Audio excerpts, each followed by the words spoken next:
He stuffed his wife's body into a freezer, and Randy Wallace tells us the latest on Breaking Bond. July 14th, 2020, 62-year-old Curtis Holliday is charged with murdering his 29-year-old wife, Chi Lee, and putting her remains in a commercial freezer.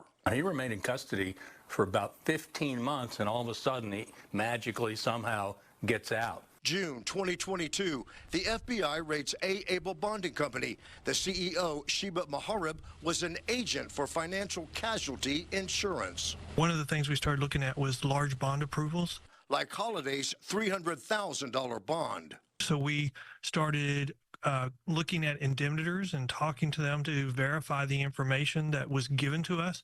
And so we started having questions, and we were concerned that fraudulent information had been provided. August of 2022, 2 months after the FBI raid at A. Abel, the insurance company files an affidavit with the court. It states, "We believe the defendant has filed fraudulent information in order to receive a bond. It has come to the attention of our insurance company that 2 of the defendant's co-signers were paid in order to aid in the bonding process.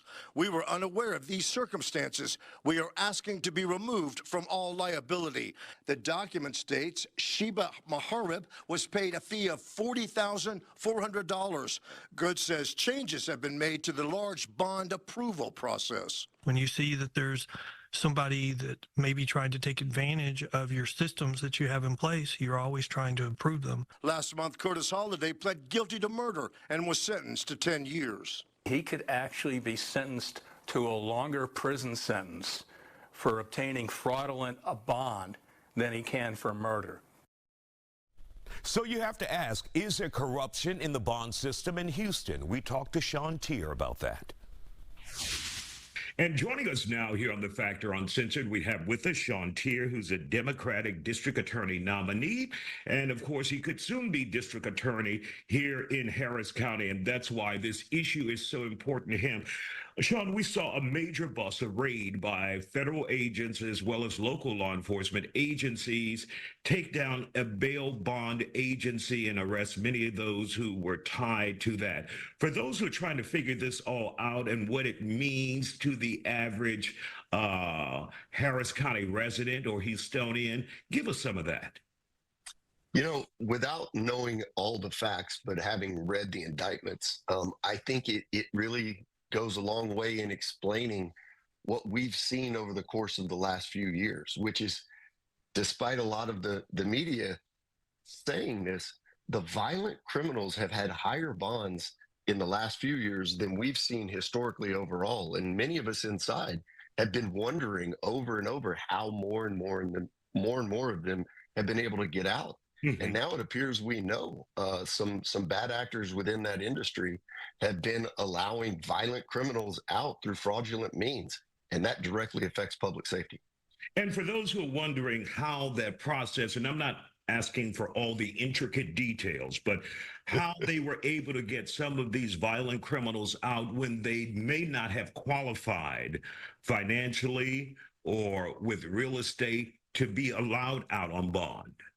Yeah, you know, it really, you've got to understand some basics around the way bail bonds companies operate. So they take a certain percentage of whatever the bail bond number is that's assessed by a magistrate or a judge. Let's say $200,000.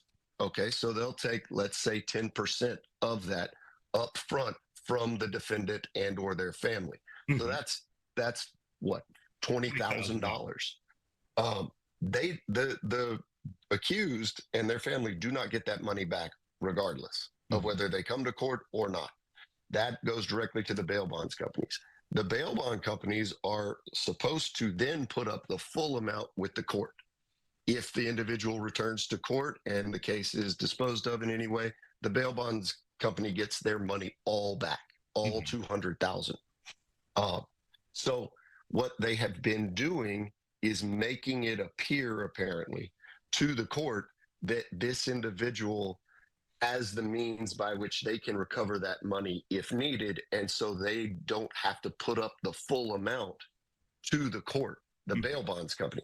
They're still getting their $20,000 from the defendant or the accused. They're simply not having to put up as much to the court.